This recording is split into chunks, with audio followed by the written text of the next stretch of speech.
विधानसभा चुनाव में महागठबंधन की करारी हार के बाद अब राज्यसभा में भी महागठबंधन को ठिकाने लगाने की कवायद में जुटी हुई है एनडीए। नमस्कार, आप देख रहे हैं न्यूज फॉर नेशन। आपके साथ मैं हूं राजनंदिनी। बिहार में अभी हाल ही में विधानसभा के चुनाव जो है वो संपन्न हुए। दोबारा से बिहार में एनडीए की सरकार बनी और इसके नतीजे ये हुए कि मुख्यमंत्री नीतीश कुमार ने 10वीं बार सीएम पद का शपथ ग्रहण किया। लेकिन अब से कुछ ही दिनों के बाद नए साल का प्रवेश होगा। वर्ष 2026 में राज्यसभा के सदस्यों को लेकर के खत्म हो रही है। राज्यसभा के कुल 5 ऐसे सदस्य हैं जिनका टेन्योर जो है 4 अप्रैल से अप्रैल 15 तक 2026 तक खत्म होने वाला है। अब इसमें जदयू के भी नेता हैं, आरएलएम के भी नेता हैं और तेजस्वी यादव के पार्टी के भी एक नेता जो है वो शुमार है। अब बड़ा सवाल ये है कि तेजस्वी यादव को इस बार भी ठिकाने लगाने की कवायद में एनडीए जो है वो जुटी हुई है। राज्यसभा की अगर बात करें तो राज्यसभा जो है वो पूरे 6 सालों का होता है। कहीं ना कहीं कुछ ऐसे नेता को इस बार भेजा गया था जो कि लोकसभा में हार गए थे, लेकिन उनका एनडीए में रहना ही बहुत बड़ा मुद्दा था। जैसे कि उपेंद्र कुशवाहा को काराकाट से इस बार लोकसभा चुनाव में करारी हार का सामना करना पड़ा। कहीं ना कहीं पवन सिंह का फैक्टर बताया जा रहा था, लेकिन उपेंद्र कुशवाहा वोट बैंक के लिए ही राज्यसभा जो है वो भेजा गया था। अब ऐसे में समझिए कि इस बार उपेंद्र कुशवाहा का 2026 में जो है ये कहा जा रहा है कि टेन्योर लमसम जो है वो पूरा हो जाएगा। अब उनके अलावा भी तेजस्वी यादव की पार्टी के एक सदस्य है राज्यसभा में। तो कुल मिला के ये कहा जा रहा है कि तेजस्वी को भी ठिकाने लगाने की कवायद में एनडीए जो है वो जुटी हुई है। विधानसभा चुनाव के बाद बिहार की सियासत अब राज्यसभा की खाली होने पर सीटों पर अटक गई है। अप्रैल में राज्यसभा की 5 सीटें खाली होनी है। इन्हीं सीटों को लेकर के एनडीए इस खेमे में रणनीति तेज हो गई है। सत्ता पक्ष की कोशिश है कि एक भी सीट महागठबंधन के खाते में ना जाए और सभी 5 सीटों पर एनडीए के उम्मीदवार जीत दर्ज करें। हाल ही में भाजपा के राष्ट्रीय कार्यकारी अध्यक्ष बने नितिन नवीन का राज्यसभा जाना लगभग तय माना जा रहा है। तो वहीं भोजपुरी सिनेमा के पावर स्टार पवन सिंह भी इस रेस में शामिल है।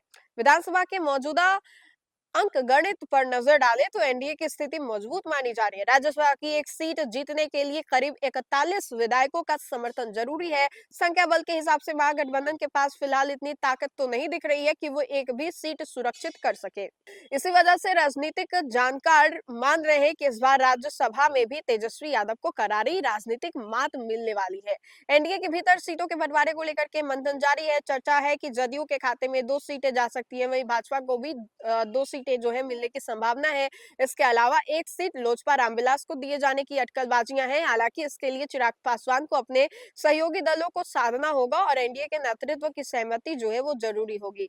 भाजपा खेमे में राज्यसभा उम्मीदवारों को लेकर के सबसे ज्यादा चर्चाएं हैं। सूत्रों के मुताबिक पार्टी के राष्ट्रीय कार्यकारी अध्यक्ष नितिन नवीन का राज्यसभा जाना लगभग तय माना जा रहा है। इसके अलावा भाजपा एक बड़े चेहरे को दिल्ली भेज करके राजनीतिक और सामाजिक समीकरण को साधने की तैयारी में है।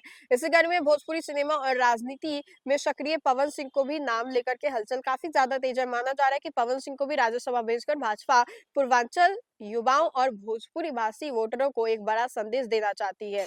बिहार में राज्यसभा की 5 सीटें 9 अप्रैल 2026 को खाली हो रही है, जिनमें से 5 नेताओं का कार्यकाल पूरा हो रहा है, जिनमें से आरजेडी के प्रेमचंद गुप्ता, एडी सिंह, जदयू के हरिवंश नारायण, रामनाथ ठाकुर और राष्ट्रीय लोक मोर्चा के राष्ट्रीय अध्यक्ष उपेंद्र कुशवाहा का नाम भी शामिल है। तो देखिए कि इस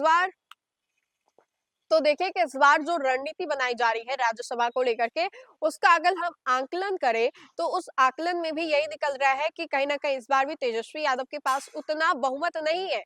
41 विधायकों का समर्थन चाहिए, लेकिन फिलहाल मौजूदा अगर स्थिति देखें तो उसमें ये दिखाया जा रहा है कि तेजस्वी यादव इस बार भी उतने ताकतवर नहीं है कि इस बार राज्यसभा में भी वो सदस्यों को अपने भेज सके। लेकिन अभी भी तेजस्वी यादव मीडिया से मुखातिब नहीं हुए। लगातार तेजस्वी जो है ट्वीट कर रहे हैं, लेकिन मीडिया से मुखातिब नहीं हो रहे। आगे की क्या रणनीति तेजस्वी यादव की होगी, ये देखने वाली बात होगी।